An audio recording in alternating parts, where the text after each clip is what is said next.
All eyes on the Pennsylvania special election, with only one day left until voters go to the polls. A dead heat between Democrat candidate Conor Lamb and Republican Rick Saccone as President Trump traveled to the Keystone State over the weekend.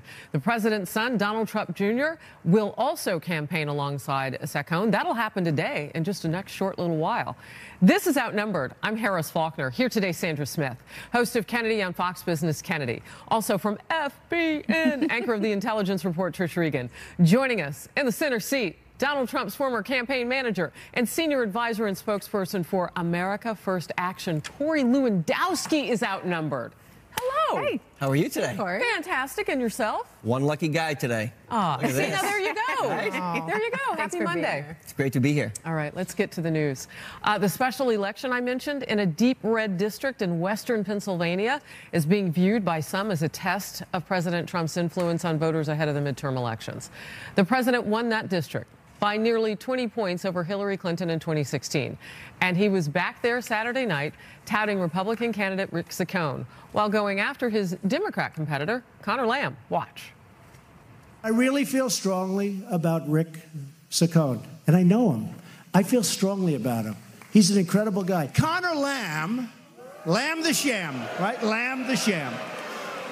He's trying to act like a Republican, so he won't give me one vote. Look, I don't know him. Looks like a nice guy. There's no way he's voting for us ever. Rick is going to vote for us all the time. All the time. Lamb has earned the backing of powerful local unions. Yesterday, he vowed to keep his promises to fully fund labor union pensions, Medicare, and Social Security, while bashing Republicans on those very issues. Watch. I do not believe, as Paul Ryan does, that these are entitlements or another form of welfare. If I have anything to say, if I have the honor of serving as your next member of Congress, we will extend the same thank you and recognition, not just in words, but in actions. We will secure these rights and benefits that you have earned over the course of a lifetime of service to this country. Despite Lamb distancing himself from House Minority Leader Nancy Pelosi, President Trump tweeted this earlier today, quote, "The Pittsburgh Post-Gazette just endorsed Rick Saccone for Congress. He will be much better for steel and business, very strong on experience and what our country needs. Lamb will always vote for Pelosi, and Dems will raise taxes, weak on crime, and the border." Corey Lewandowski, why is it Lamb the Sham, as the president says? Look, what the president went out to Pennsylvania for on Saturday and what he's reminding the voters of the 18th Congressional District of Pennsylvania is very simple. Washington, D.C. is exceptionally partisan. There were no Democrats that voted for a historic tax cut. And Lamb can say one thing as he's running, but the bottom line is when they get to Washington, we've seen this time and time again. They say one thing in the district, they vote completely differently when they get back to Washington. And what the president's reminding people of is, if you like the job he's doing, which is steel tariffs, aluminum tariffs, saving the coal industry, passing historic tax cuts, then he needs help in Washington, and the person who's going to do that is not going to be Conor Lamb. So, Corey, what you're pointing out is that the president did the one thing we know can work, and that's to take your local politics local.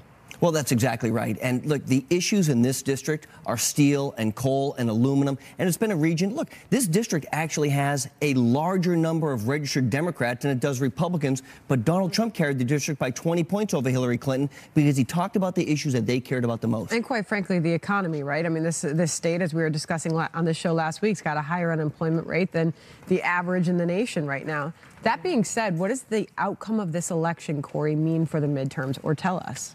Well, it's interesting. If you look back at the 5 special elections that have taken place in House races since this president's gotten elected, the Republicans have won all 5. But the Democratic turnout in those 5 has been disproportionately higher than it was on Election Day in 2016. So if you look at even states like Montana and South Carolina, states where the Republicans still held those seats, the Democrats had a much higher turnout than they did on Election Day. And what that tells us is the Democrats are exceptionally motivated. The president talked about this on Saturday night. He said, don't become complacent just because we won the last election. You have to turn out. So, Trish, we saw a little bit of that in Texas because we saw a lot of Democrats turn out, but it didn't help them in that state. No, didn't help them. I mean, I'm watching Pennsylvania very carefully, very closely. I think the one challenge for Republicans in all this is they haven't completely still embraced Donald Trump. And the reason is, in part, because he hasn't embraced their policies, right? I mean, you think tariffs, for example. How many Republicans have been all up in arms over tariffs? Yet this is something that plays so well in places like Pennsylvania. So in some ways, you know, he's not a party guy. He doesn't strike me as being just, you know, hook, line, and sinker for the Republican Party. And I think his star power is in part why so many Democrats came over, along with his policies.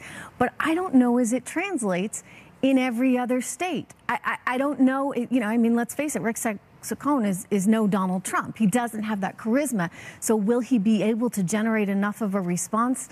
I don't know. But it's interesting, Kennedy, because you're right, Rick Saccone is no Donald Trump. But it takes it beyond the actual candidates in the race when presidential awareness becomes part of the issue in the state. I mean, the president, you know, he still lands on Air Force One, no matter how much he talks about steel and aluminum. It still brings something with it. He does, and he was the one candidate running in 2016 who understood the plight of people in places like this part of Pennsylvania. And in all fairness, went there. And, you know, what he's saying with a fiery speech like that and that outreach is, I'm still taking care of you. I have not forgotten about you. The agenda is still very much alive. That's what you voted for. And that's why Saccone had a pretty small part to play in this rally. What I think is very interesting and the thing to watch for Democrats here is if they do pull out a victory, Lamb is not a contrast to Donald Trump. Lamb is a contrast to Hillary Clinton. And he's the type of candidate that Democrats will be interested in running. Also very different from the vastly progressive voices you've seen, especially from people who flirted with running on the Democratic ticket in 2020. Yeah, that's such an interesting point, Corey, because, you know, there is some question mark. I know that Conor Lamb grew up Catholic, but there's some question mark about how really yoked he is to, you know, pro-life issues and others if he's not just doing it politically. But I don't know that it matters as much as it does what Kennedy's talking about. It gives Democrats a different look. Well, it does. And Conor Lamb, I think, is the type of candidate that the Democrats should be trying to embrace across the country. He's got a military pedigree to him, right? Do you think they are? Look, they should. You know, you can run as far left progressives, or you can run as the Conor Lambs and try and go to Washington and try and actually work with the administration on important issues. And if the Democrats are going to be successful in taking back the House in some of these swing districts, and Pennsylvania could have as many as 4 of them when they redraw this map, you need candidates, if you're going to be a Democrat, like Conor Lamb, who's going to say, look, I've served my country. He's an attractive guy. He's very articulate. He's smart. And he's not so far to the left that he turns off the mainstream people who go to work every day. He could be the type of candidate moving forward, if the Democrats want to be successful, that they embrace. So maybe this is a hint, Trish, that they may not be paying too much attention or care that much. The big news about Conor Lamb within his own party has been the fact that he voted or would not vote for Nancy Pelosi. Yeah.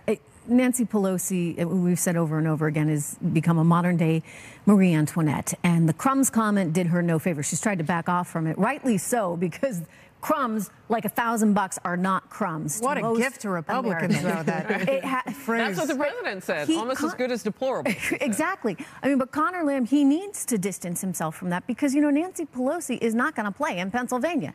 Absolutely not. Hillary Clinton didn't play in Pennsylvania. Okay. Can I just add one thing to that? I think Democrats would be insane if they do, in fact, win the House back, to have Nancy Pelosi as their speaker once again. I mean, they have to move in a different direction, because if Conor Lamb wins, there's no way that she can service these voices who are desperately trying to distance themselves from someone like that who's so incredibly out of touch. Well, California has already made that decision with Dianne Feinstein. That's right. She didn't get an endorsement. All right, we'll move on. President Trump is now denying a report claiming that he's looking to shape up his legal team amid the Russia investigation. This is a former Trump aide is giving clues on where he thinks Mueller's team may be headed next. Keep watching. And Republican Senator Jeff Flake says the president should face a Republican primary challenger in 2020. Whether that will happen and if such a move would hurt or help the GOP, we'll talk about it. Stay with us. Corey Lewandowski's on the couch. It would be a tough go in a Republican primary. The Republican Party is the Trump party right now, but that's not to say it will stay that way.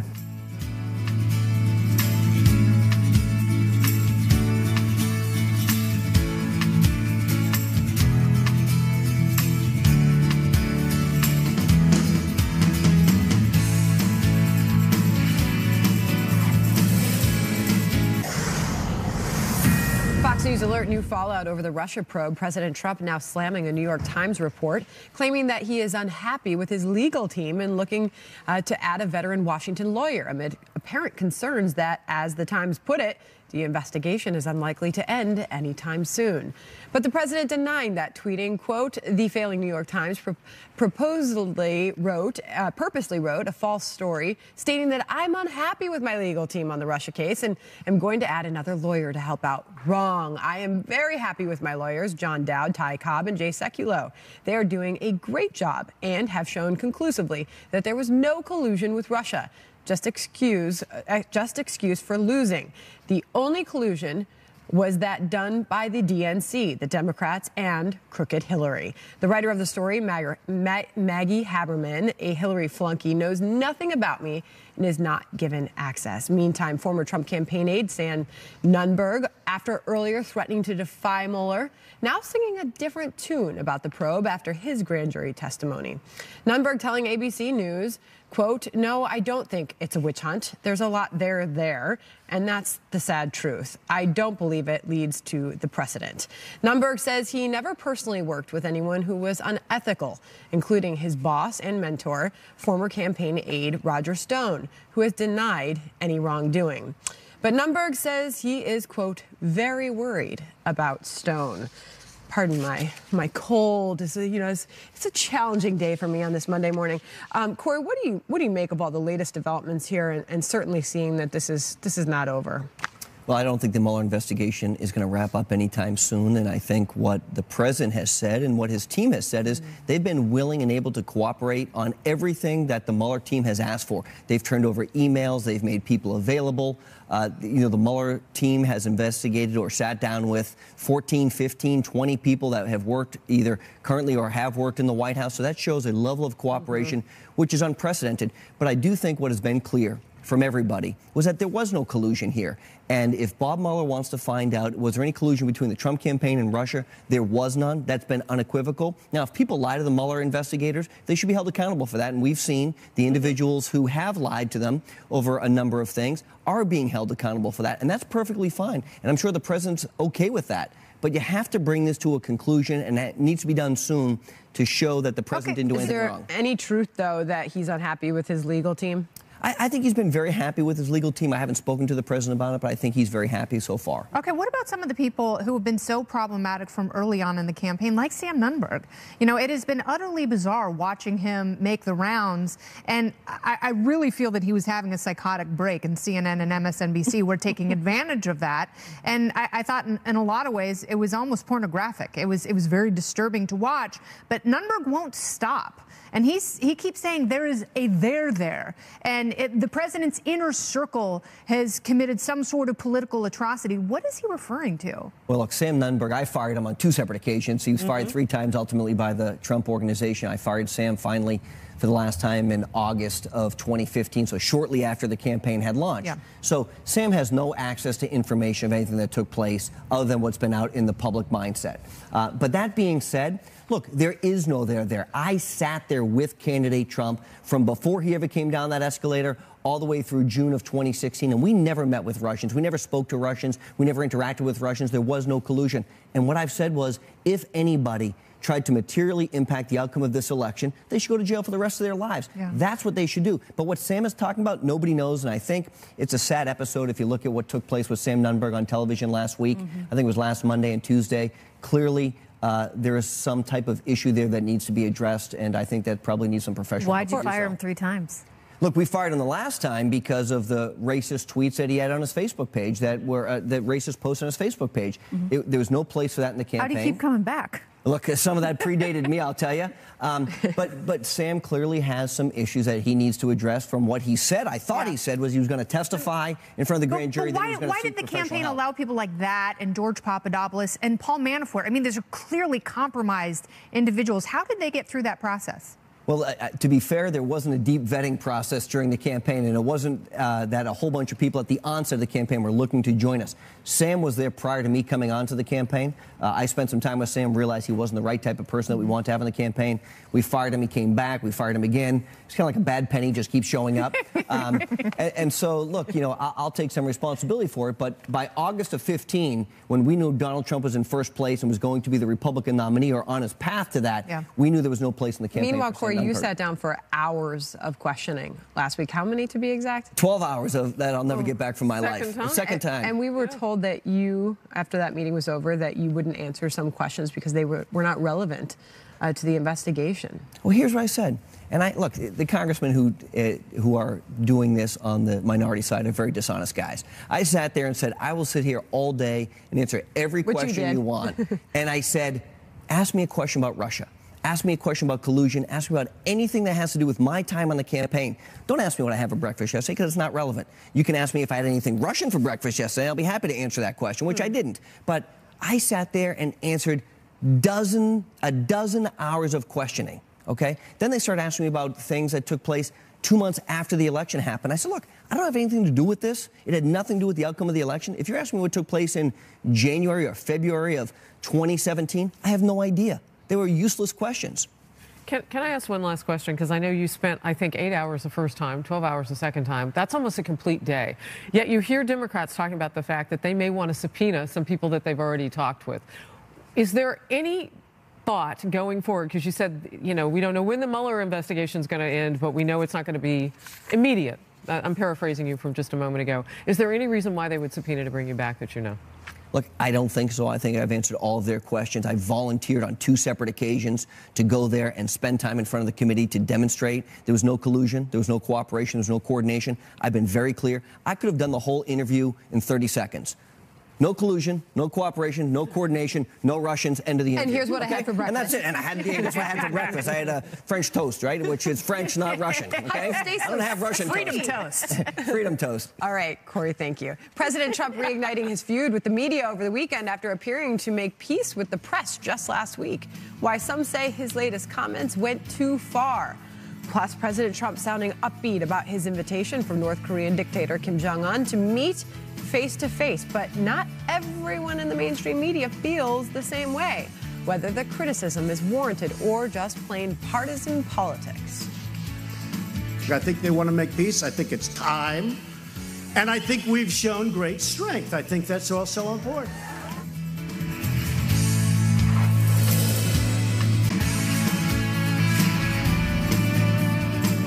The South Korean representatives who just left North Korea came outside, big throng of press.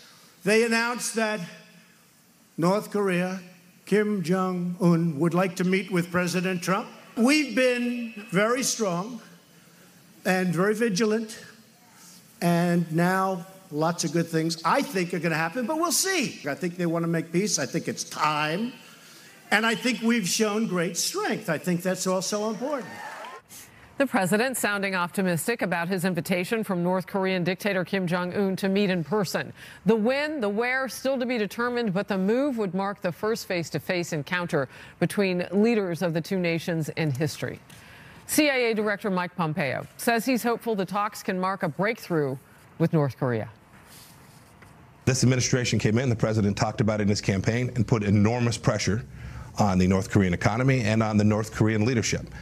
That gave us this opportunity where Kim Jong-un now has committed to stopping nuclear testing, stopping missile tests, allowing exercises to go forward, something that's been incredibly contentious in the past, and at the same time saying that denuclearization, complete, verifiable, irreversible denuclearization is a topic for discussion, but make no mistake about it. While these negotiations are going on, there will be no concessions made. So experts saying that they're positive, but the entire panel on NBC's Meet the Press painted such a meeting as a failure at best, a disaster at worst. No positivity here. Watch. How does any meeting between Trump and Kim not turn into a victory for the North Koreans? It's hard to imagine how it doesn't. First of all, they've had a victory by setting the terms and by having the meeting itself. What I think is riskier, though, is to have Donald Trump and Kim Jong-un hurling insults and threats at each other. He will be impatient. And what is the downside if he gets angry at what he experiences? Then it escalates because you have no other option. Then you don't have diplomacy to go to because you've exhausted your diplomacy. Then things go boom. That's the scary part. All right, so the top diplomat for our nation right now, Rex Tillerson, is on the African continent right now. He's in Nigeria. He just was telling Reuters that the U.S. has not heard anything back from North Korea, but expects to hear something directly from them soon. Well, I think they will, and North Korea has traditionally been fairly slow to respond in the public format on these things. But they've used their emissaries through South Korea to make the request to the president. He accepted immediately. And what's astonishing to me is for 30 years, the geniuses that we just saw on NBC told us that everything was going to go great with North Korea. But what we've seen is the nuclearization of North Korea. Right? Don't forget, we gave North Korea $4 billion to make sure they didn't nuclearize about 30 years ago. And here they are testing weapons all the time. And what we've done for the first time in our lifetime, is the president has said, I'm willing to sit down and meet with you on one condition and one condition only. You stop testing nuclear weapons. You know what that means? If you live in South Korea, you live in Guam, you live in Hawaii, you can sleep a little safer at night knowing that Kim Jong-un is not going to launch an attack until at least he spends time meeting with the president. Why is that not being hailed as an opportunity and an ability to save people's lives? That's what we should be looking at right now. It's interesting, Kennedy, because the last time that anything even approached this was Madeleine Albright. Yeah. She went over to North Korea, sat for 6 hours. Took that Michael Jordan basketball. Really Kim worked, too.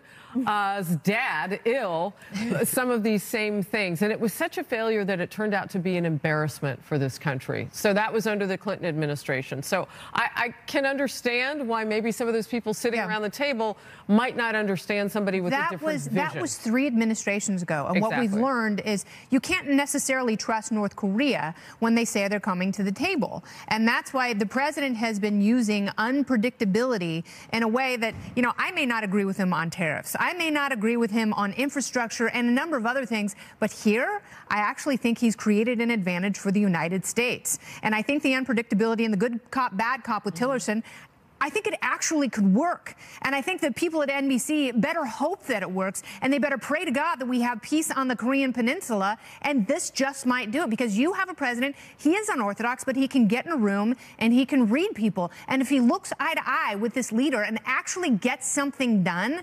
that's a positive, not just for the United States, but for the world. There are 3 things every president wants. They want to tame Russia, they want peace in the Middle East, and they want to neutralize North Korea. Is that what Barack Obama wanted? He paid lip service to quite a few things. Very florid speaker. That being said, Corey, knowing this president so intimately during your time heading up his campaign, how has his strategy and his plans, if elected president at that time, how has his strategy evolved now through his presidency, would you say? Well, look, as it relates to North Korea specifically, they've put massive amounts of economic sanctions on North Korea, which has really stymied that economy. He's gone to countries like China and Russia and said, let's work together to impose those economic sanctions. And clearly they've worked because North Korea is not doing well economically. And so what this president said, first we start with economic sanctions. Now we're going to sit down and have a negotiation. I understand the historic nature of the president of the United States sitting down with the leader of North Korea. It has never been done before. But our policy towards North Korea has failed. Is this meeting a result of those sanctions? This meeting is a result of Donald Trump saying we need to do things differently because the people at Foggy Bottom, where the State Department is for the last 30 years, have failed our country. So some, like Ambassador John Bolton, formerly of the UN, and on this channel quite often, has said that it is actually the promise of military might behind the diplomacy and the economic sanctions. Because we had 25 years of economic sanctions. Real quick, last thought. Economic sanctions, they can work. They do work. I think the president also worked aggressively with China, put a little pressure on China. Maybe the steel tariffs relate back to all of that to get China to pressure North Korea as well. This is a very optimistic sign. I was happy on Friday. That plus 313,000 jobs added to the economy. Kim Jong-un is terrified of the military consequences. Behind kind of the layering there. All right. Most first-term presidents face no opposition for renomination. But GOP Senator Jeff Flake says someone should challenge President Trump in 2020. Could that happen? And would it hurt or help the GOP. And Democrat Senator Elizabeth Warren pressed on whether she will run in 2020 and her claim of Native American heritage, an issue sure to dog her in any campaign.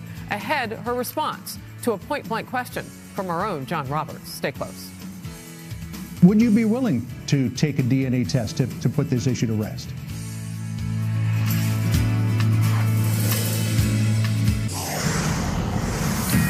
Fox News alert, the president is hosting the World Series world champs Houston Astros at the White House right now. Let's listen. The Series was one of the greatest baseball games anybody has ever seen. Tremendous for the sport, and it's really a reminder why baseball is our national pastime. Thank you to the Energy Secretary, Rick Perry. And we love Rick, right? Did I do the right job with Rick? I think we did the right job. Right, John? There's John Cornyn, too. You know John, you're a great senator. And is that Ted Cruz? That's Ted Cruz right there. We have well represented. You're well represented today. But I do want to thank Senator Cornyn, Senator Cruz, Representative Kevin Brady. Where's Kevin? Where's Kevin?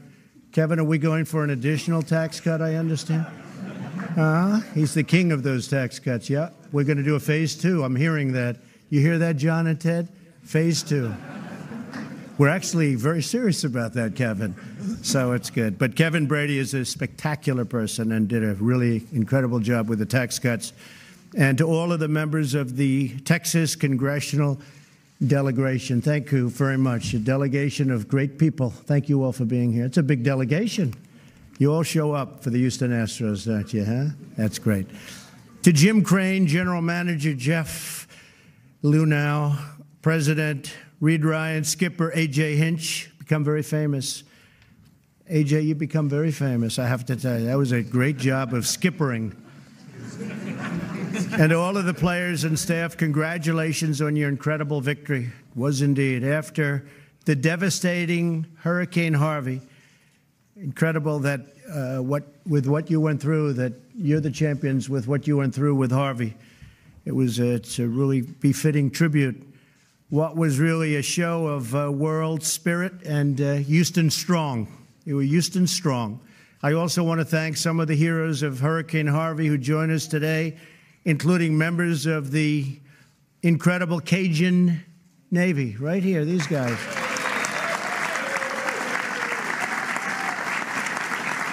Right.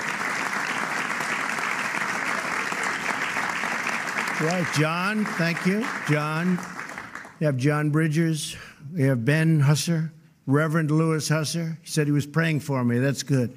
Thank you. That's always nice. That helps. Louis Husser, and that's your boy, huh? Your son. Great. Billy Braniger, John Abel, and Daniel Richardson, Cajun Navy. Thank you very much for being here. Jim McIngvale, known as the Mattress Mac. I met him early on in the campaign. Where's Jim?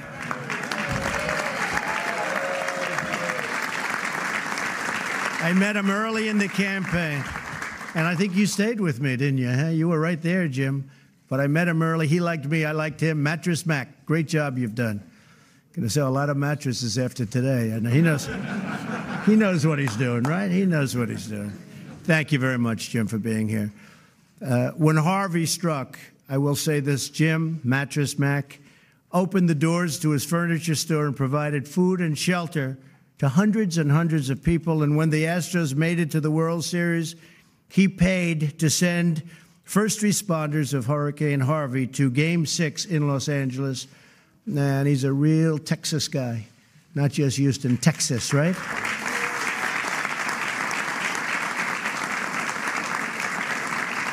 And I want to thank every member of the Astros team who spent time with those displaced in shelters. You held food and supply drives all over Texas and beyond and gave millions and millions of dollars of your salaries. I know you're doing pretty damn well. You're going to be doing even better now. Boy, would I like to be. Can I be your agent? Huh? I want to be your agent. Look at Jim. He doesn't find that funny at all. When Maria ravaged Puerto Rico weeks later, the Houston Astros redoubled their assistance. and many of them went there and helped. Really great. Our administration will continue to stand by the people of Texas and Florida and Puerto Rico, Louisiana, even Alabama and so many other places were affected.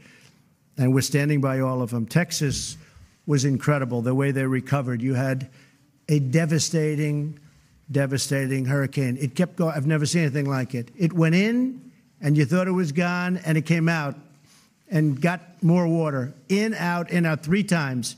There's never been anything like it that we've seen.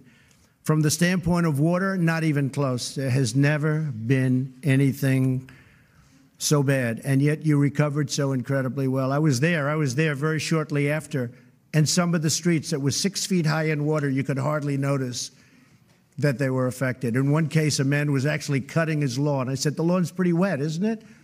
He wanted to cut it anyway. Oh, look who we have, Louis Gohmert. Louis, boy, I'll tell you, what a good congressman. What a great job. Thank you, Louis. Thank you for being here. The Astros' victory for the ages was truly a team effort, and that is true. Everyone contributed. Everyone made critical plays. Everybody helped deliver the championship. Very few errors on that team. The Astros have had an incredible progression in recent years. Not so long ago, I'd watch, I'm a big baseball fan, and the team was not a good team. Maybe it was a good team, but it wasn't doing very well. And what you did this year was incredible, putting it all together. And it's true testament, really a true testament to the entire organization and to your many loyal fans. You have great fans. Texas is an amazing place. Great fans.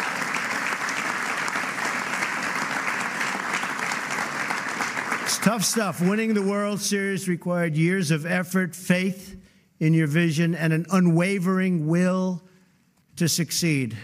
And now what happens a lot of times is you get a little complacent and bad things happen. I don't think that's going to happen to this team. There'll be no complacency, fellows. Just forget about last year, right? Just put it down as a great memory, but no complacency. How about George Springer, the most valuable player of the World Series? Where's George? Where's George?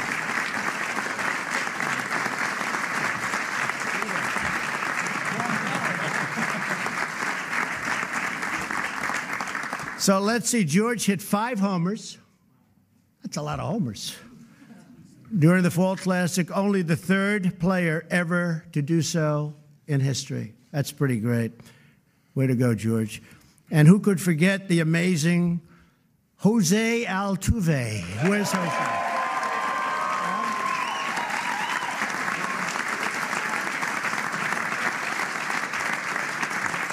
He's much taller than I thought. Unbelievable. That's a hell of a team. Congratulations, Jose. That's really, what you've done is incredible.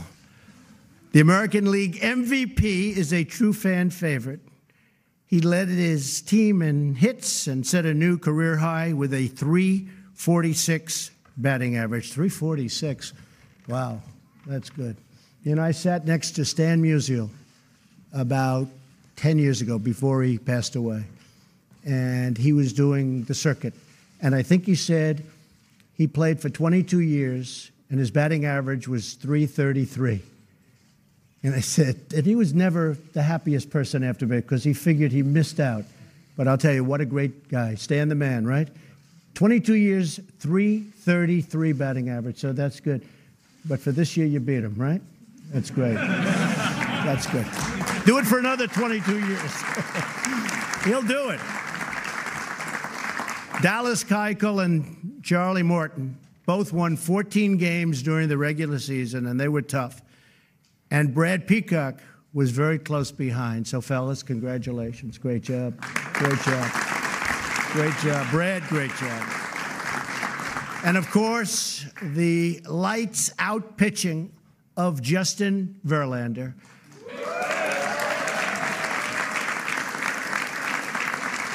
So I know Justin. Justin's a friend of mine, and Justin and I played golf. And I'm a pretty long hitter. This guy is, he is a monster. And he said he's a 2 or a 3 handicap, but believe me, he's much better than that. He's about a +2 or a +3. But we love playing, and it was really great. And what he wants to do is get back to pitching, and I think he's going to have a fantastic year. So good luck, Justin. Congratulations on the win. You know, pretty amazing if you're a baseball fan. Justin delivered 4 wins and 38 strikeouts in 6 playoff appearances. When you think about it, that's big stuff. To all of the players and management of the Houston Astros, I want to say, once again, thank you for being true champions on and off the field. You really have. It really exemplifies what greatness is all about. You work hard, you strive to be the best, and you won really big.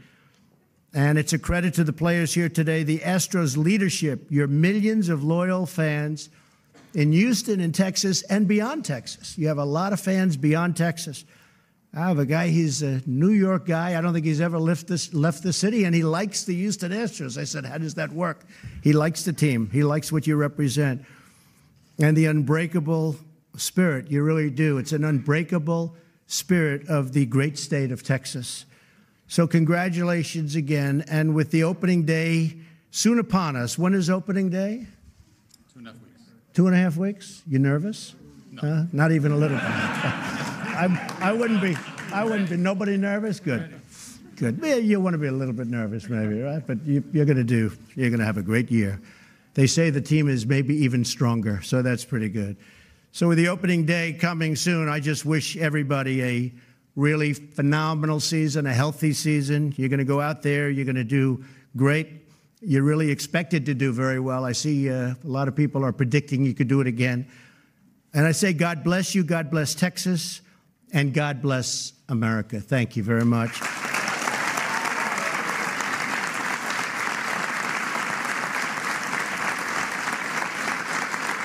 And now,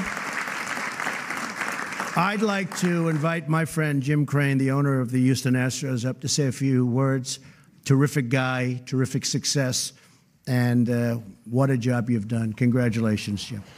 You've been watching the president congratulate the World Series champs, the Houston Astros. They took a few moments away from their spring training down in West Palm Beach, Florida, to accept the invitation of the president to visit the White House. And as you could hear, the president there at the beginning acknowledged a bunch of lawmakers in the room there. Senators Ted Cruz and John Cornyn were present for the ceremony. Rick Perry, the energy secretary, formerly the governor of the state of Texas, also Texas Congressman Louis Gohmert and Kevin Brady were in that room. A very enthusiastic president, happy to congratulate the Houston Astros on their big win. Customary for the president to do that for the champions of the World Series, and they graciously accepted, and we're told every single one member of the Houston Astros World Series championship team was present. Meanwhile, we've got this story coming up for you. The president has announced his new campaign slogan. We've got his former campaign manager on the couch today, and it includes an exclamation mark. And meanwhile, one Republican senator, Jeff Flake, says that the president